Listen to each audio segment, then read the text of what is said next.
लालची और अय्याश जीजा छगनलाल और मजबूर अनाथ मंगलू की कहानी। और आगे देखें जादुई चमत्कारी गुफा का रहस्य। बहुत पुरानी बात है। एक गांव में एक मंगलू नाम का युवक रहा करता था। बचपन में उसके माता पिता के गुजर जाने के बाद उसके दीदी और जीजा जी के सिवा उसका इस दुनिया में कोई नहीं था। मंगलू अपने जीजा छगनलाल के यहाँ बचपन से ही रहा करता और नौकरों की तरह दिन भर घर के पूरे काम किया करता। वहीं मंगलू का जीजा छगनलाल एक अय्याश किस्म का व्यक्ति था। वह दिन भर शराब के नशे में धुत रहता और गरीबों को अपने जाल में फंसाकर उनकी जमीन संपत्ति छीन लेता। छगनलाल बहुत ही बेईमान और लालची स्वभाव का व्यक्ति था। वहीं मंगलू इतना भोला था कि छगनलाल उसके भोलेपन का फायदा उठाता और घर के सारे काम उसी से करवाता।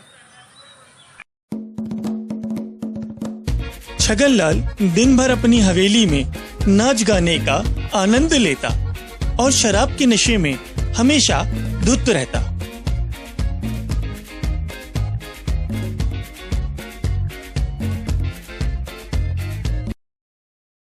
अरे ओ राम कुमारी, आज तेरे नाच गाने में कुछ मजा नहीं आ रहा। क्या बात है? आज मेरी थोड़ी तबीयत खराब है। इतने में एक गरीब आदमी छगनलाल के पास आता है। पटेल साहब, पटेल साहब, मेरी पत्नी को बचा लो, मेरी पत्नी को बचा लो। अरे भाई, क्या हुआ? क्यों मेरा अच्छा खासा मूड खराब कर रहे हो? पटेल साहब, मेरी पत्नी बहुत बीमार है। सुबह से खून की उल्टियां कर रही है। मुझे कुछ रुपयों की जरूरत है। मेरी मदद करो पटेल साहब। रुपए? कौन से रुपए? मैं क्या यहाँ खैरात बांट रहा हूँ जो तुम्हें भी दे दूं? ऐसा मत कहो पटेल साहब, मेरी पत्नी मर जाएगी। कुछ है तेरे पास गिरवी रखने के लिए? कुछ लाया है सामान? माई बाप, सब कुछ तो आपके पास ही गिरवी रखा है। इस वक्त मेरे पास कुछ नहीं है आपको देने के लिए। मेरी मदद करो। तो चल भाग यहां से, चले आते हैं खैरात मांगने। अरे राम कुमारी, देख क्या रही है? चल शुरू हो जा। छगनलाल के पास नाच गाने में पैसे उड़ाने के लिए तो पैसे हैं, मगर एक गरीब आदमी जिसकी पत्नी बीमार है, उसे देने के लिए उसके पास पैसे नहीं हैं। इतने में मंगलू अंदर आता है। जीजा जी, आपने जितने काम मुझे बताए थे मैं वह सब खत्म कर आया हूँ। मेरे लिए कोई और आदेश, या मैं जाकर थोड़ा आराम कर लूं? अरे हट्टे कट्टे नौजवान कोई दिन में आराम करते हैं? जाओ, जाकर नदी से भैंसों को नहला कर ले आओ और जरा अच्छे से नहलाना। उसके बाद फिर आकर मुझसे मिलो। जी जीजा जी। इसी तरह छगनलाल मंगलू के भोलेपन का फायदा उठाता है और दिन भर घर के हर छोटे बड़े काम उसी से करवाता है। दूसरे ही दिन छगनलाल एक गरीब किसान के यहाँ पहुंचता है, जिसने कुछ ही समय पहले छगनलाल से ब्याज पर पैसे उधार ले रखे हैं। अरे ओ राजेंद्र, बाहर आ। मेरे पैसे वैसे देने का इरादा है या नहीं? आज जो भी हो, पूरा सूद समेत पैसा लेकर जाऊंगा। अरे दरवाजा खोल।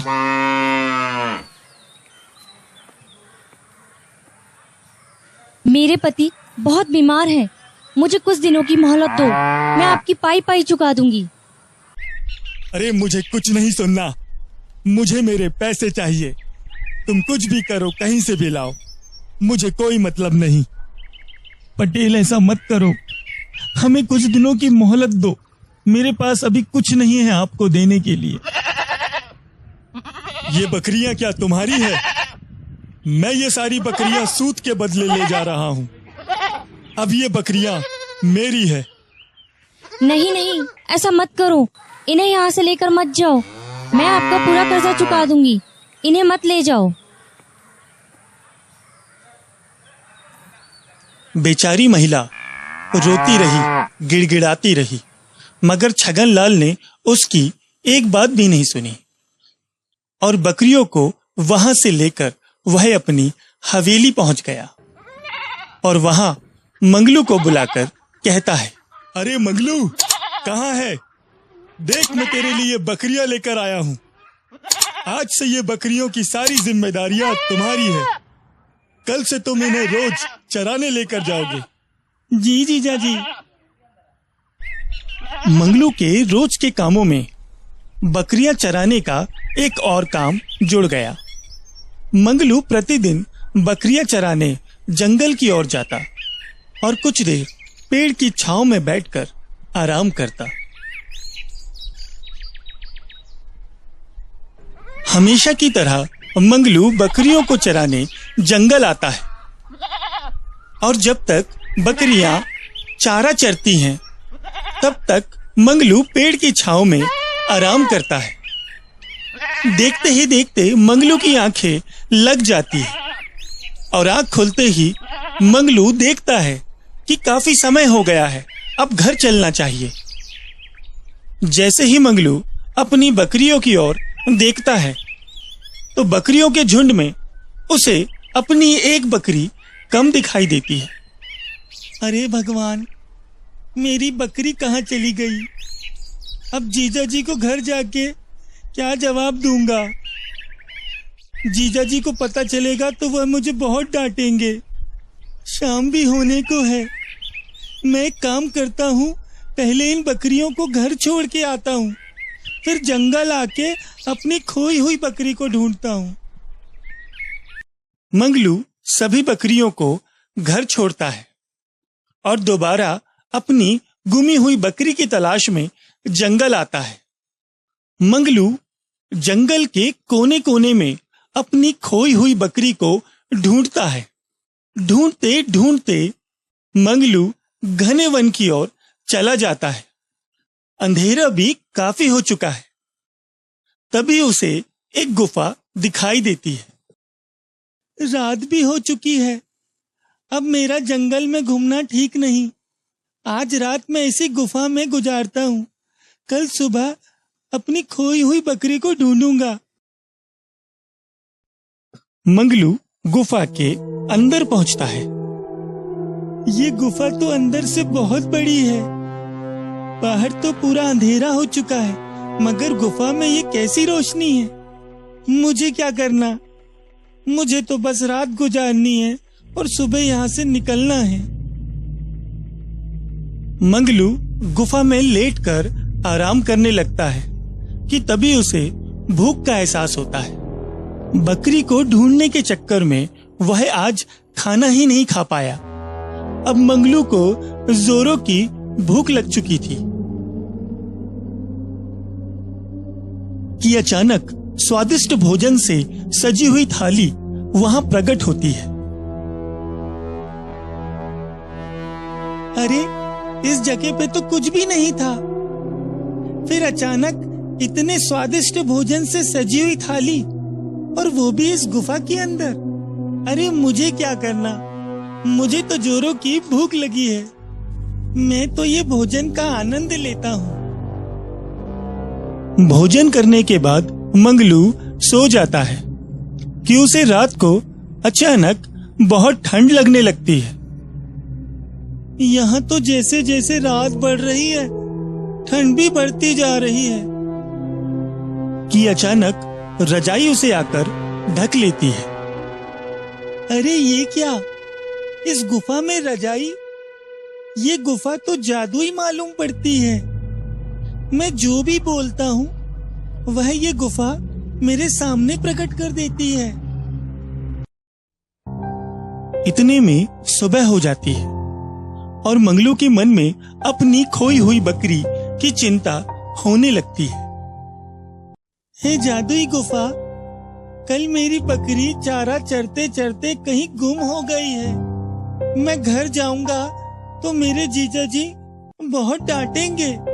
आपकी कृपा से मुझे मेरी बकरी मिल जाती तो आपकी मुझ पर बहुत कृपा होती। इतना कहते ही मंगलू की खोई हुई बकरी जादुई गुफा की कृपा से हाजिर हो जाती है, जिसे देखकर मंगलू बहुत खुश होता है। घर पहुंचने पर छगनलाल मंगलू से पूछता है कि वह रात भर कहाँ था। तब मंगलू अपने जीजा छगनलाल को उस चमत्कारी गुफा के बारे में सब कुछ बताता है। अरे ये मंगलू हमेशा बुद्धू का बुद्धू ही रहेगा। इतनी चमत्कारी गुफा से मांगा भी तो क्या मांगा, अपनी खोई हुई बकरियां। अब मैं उस गुफा में जाऊंगा।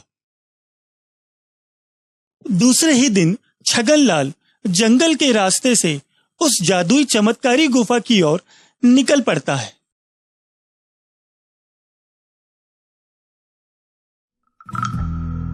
लगता है ये वही चमत्कारी गुफा है। देखने में ये बिल्कुल वैसी ही लगती है जैसा मंगलू ने बताया था। चलो अब मैं इसके अंदर चलता हूं। ये गुफा तो अंदर से बहुत रहस्यमयी मालूम पड़ती है। छगनलाल हमेशा से लालची स्वभाव का तो था ही, मगर गुफा का चमत्कार मालूम चलते ही वह अपनी लालच की सीमा को पार करते हुए कहता है, हे रहस्यमयी चमत्कारी जादुई गुफा, मेरा नाम छगनलाल है। कल जो यहाँ आया था मंगलू, मैं उसका जीजा हूँ। मुझ पे ऐसी कृपा कर और मुझे इतना धन दे दे कि मैं और मेरी 7 पीढ़ी खुले हाथों से भी खर्चा करे तो कभी खत्म ना हो। इतना कहते ही गुफा में धन की बारिश होने लगती है।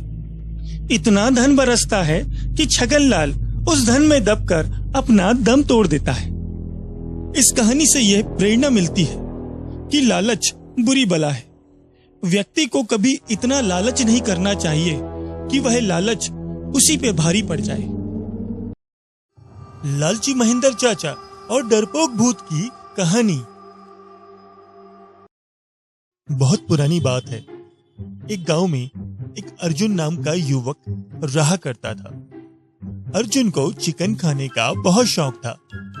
अर्जुन जब भी किसी मुर्गे को घूमता देखता तो उसकी जीभ में पानी आ जाता। एक दिन अर्जुन जब शाम को अपने घर आता है तो अर्जुन के पिता अर्जुन से कहते हैं, अरे बेटा, तू कितना बड़ा हो गया है, दिन भर कहाँ घूमता रहता है? गांव में तेरी उम्र के लड़कों की शादियां हो चुकी है और तू अब तक बेरोजगार है। कोई अच्छा सा काम धंधा ढूंढ, ऐसे कब तक घूमता रहेगा? क्या करूं पिताजी, मेरा कहीं मन ही नहीं लगता। बस मन करता है कि मुझे रोज खाने को अच्छा सा चिकन मिल जाए और मैं उसे खाकर इधर उधर मस्ती करता घूमता रहूं। अरे बेटा, ऐसे में कैसे काम चलेगा? बेटा तू ये सब छोड़, बगल वाले गांव में तेरे महेंद्र चाचा रहते हैं, तू कुछ दिनों के लिए वहां चले जा। वहीं जाकर कुछ काम धंधा ढूंढना और वहीं रहना, और जब तेरा मन यहाँ आने को करे मुझसे मिलने यहाँ आ जाना। ठीक है पिताजी, अगर आप बोल रहे हैं तो मैं कल ही महेंद्र चाचा के घर के लिए निकल जाता हूँ। दूसरे ही दिन अर्जुन अपने महेंद्र चाचा के घर पहुंचता है। नमस्कार चाचा जी।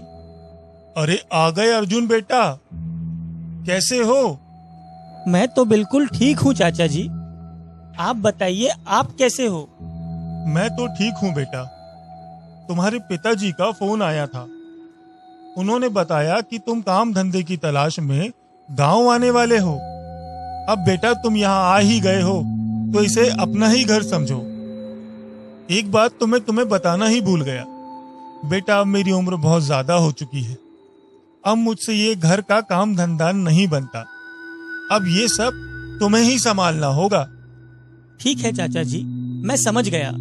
खाना और घर के सारे काम मैं कर दूंगा, आप इस चीज की चिंता बिल्कुल मत करो। अरे चाचा जी, ये पड़ोसी का मुर्गा हमारे घर में कैसे घुस गया? बेटा ये पड़ोसी का नहीं, मेरा मुर्गा है। देसी है। मुर्गे को देखकर अर्जुन के मुंह में पानी आ जाता है। अरे वाह, ये तो देसी मुर्गा है। लगभग 1.5-2 किलो का मालूम पड़ता है। इसके लेग पीस तो खाने में मजा ही आ जाएगा। अच्छा तो चाचा जी, अब मैं चलता हूँ। मुझे अपने लिए कोई अच्छा सा काम तलाश करना है, फिर शाम को आपको आकर खुशखबरी सुनाऊंगा। बेटा, जंगल के रास्ते में थोड़ा संभल कर जाना। ऐसा क्यों? वहाँ क्या जंगली जानवर हैं? नहीं बेटा, जानवर तो नहीं है, मगर गांव वाले बताते हैं कि वहाँ भूत रहते हैं। अरे चाचा जी, आप भी। मैं भूत से नहीं डरता, मैं तो खुद एक शैतान हूँ। अर्जुन उसी जंगल से होते हुए गुजरता है और थककर एक पेड़ के नीचे जाकर बैठ जाता है और मन ही मन चाचा के घर के मुर्गे को याद करके कहता है, आज तो मैं इसे खाकर ही रहूंगा, इसे छोड़ूंगा नहीं। इसे खाकर तो मजा ही आ जाएगा। तभी पेड़ के ऊपर बैठा हुआ भूत अर्जुन की सारी बातें सुनता रहता है। ये आदमी तो शक्ल से कोई तांत्रिक मालूम पड़ता है। लगता है ये मुझे खाने की बात कर रहा है। भूत अर्जुन की सारी बातें सुनकर डर जाता है और पेड़ के नीचे आकर अर्जुन से कहता है, अरे भाई, तुम मुझे क्यों खाना चाहते हो? मैंने तुम्हारा क्या बिगाड़ा है? मैं तो अभी अभी भूत बना हूँ। मुझे मत खाओ। मैं तुम्हें एक जादुई पारस पत्थर देता हूँ। इसे तुम जिस भी धातु में छिलाओगे वही सोने की बन जाएगी। अर्जुन भूत की बातें सुनकर खुश हो जाता है और मन में सोचता है कि अब नौकरी भला क्या ढूंढना, अब तो सीधे घर ही चलो। अरे आ गए अर्जुन बेटा। हाँ चाचा, मैं आ गया। ये देखो, ये जादुई पारस पत्थर है। इसे किसी भी धातु में छिलाने से वह सोने की बन जाती है। आप इसका ख्याल रखना। मैं जरा पानी नहा कर आता हूँ, फिर आपके लिए रात का खाना बनाऊंगा। अर्जुन की बात सुनकर महेंद्र चाचा के मन में लालच आ जाता है और वह उस जादुई पारस पत्थर को चुरा लेते हैं। तभी अर्जुन नहाकर वापस आता है। अरे चाचा, मेरा पारस पत्थर कहाँ गया? मुझे क्या पता बेटा, लगता है बंदर उसे उठाकर ले गए। यहाँ बंदरों का बड़ा आतंक है। दूसरे दिन फिर अर्जुन उसी पेड़ के नीचे जाकर बैठता है और मन में फिर मुर्गे का ख्याल आते ही कहता है, आज तो मैं इसे नहीं छोड़ूंगा। आज तो मैं इसे खाकर ही दम लूंगा। मेरा पारस पत्थर भी गुम गया है। मेरा बहुत दिमाग खराब है आज। पेड़ के ऊपर बैठा हुआ भूत अर्जुन की बातें सुनकर फिर डर जाता है।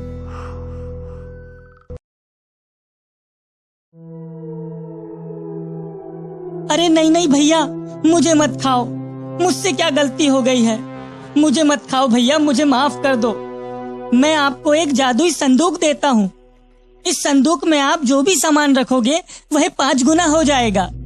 जैसे आप 100 रुपए का एक नोट रखोगे तो वह 5 नोट बन जाएंगे।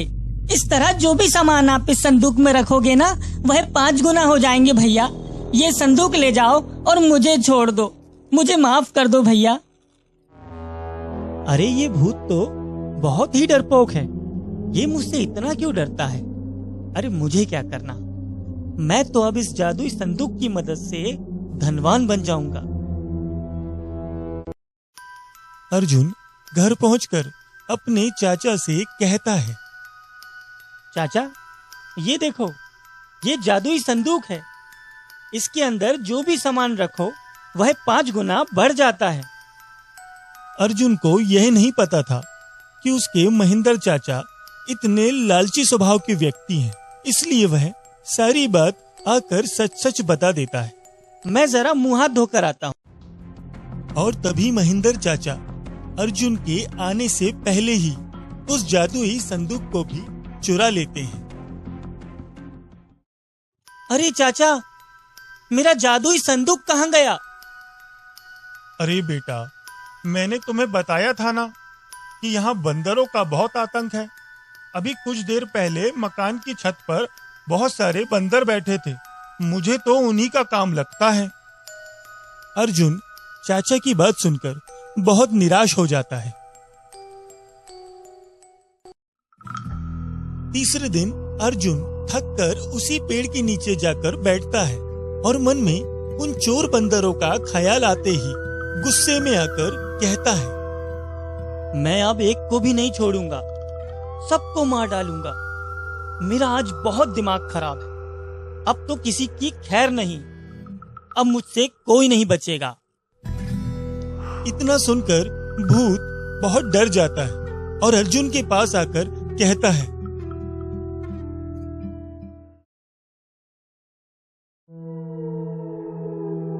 अरे भैया, मुझे और मेरे भूत साथियों को माफ कर दो। हम सब ने आपका क्या बिगाड़ा है? हमसे अगर कोई गलती हो गई होगी तो हमें माफ कर दो भैया। मैं बदले में आपको एक जादुई लाठी देता हूँ। जब भी आप पर किसी प्रकार का कोई खतरा होगा, यह लाठी आपकी रक्षा करेगी। और अगर आपके अलावा किसी और ने इस लाठी को छुआ भी तो यह लाठी उसे पीट पीट कर उसका बुरा हाल कर देगी, क्योंकि ये लाठी केवल आपको ही पहचानती है और आप ही का कहना मानेगी। भैया, अब ये लाठी लेकर जाओ और मुझे छोड़ दो और मेरे सभी साथियों को भी माफ कर दो भैया। अर्जुन उस लाठी को लाकर रख देता है और मुंह हाथ धोने चला जाता है। इतने में अर्जुन के लालची महेंद्र चाचा वहां आते हैं। अरे आज क्या जादुई सामान लेकर आया है, जरा देखूं तो। इतना कहकर जैसे ही महेंद्र चाचा उस जादुई लाठी को हाथ लगाते हैं, तभी वह जादुई लाठी चाचा की पिटाई करने लगती है। अरे बचाओ बचाओ, अरे कोई है, मुझे बचाओ, ये लाठी तो मेरी जान ले लेगी। चाचा की आवाज सुनकर अर्जुन फौरन दौड़कर आता है। अरे बेटा, मुझे बचा ले, मुझे माफ कर दे बेटा, मैं तेरा सब सामान वापस कर दूंगा। तेरा जादुई पारस पत्थर, जादुई संदूक सब तुझे लौटा दूंगा। मुझे इस लाठी से बचा ले, मेरी जान बचा ले बेटा। अरे चाचा, ये सब मेरा सामान आपने चुराया था और आप मेरे सामने बंदरों का नाम ले रहे थे। बेटा, तेरा सब सामान मेरे पास है, मुझे बचा ले, मैं तेरा सब सामान तुझे लौटा दूंगा बेटा। हे जादुई लाठी, रुक जाओ।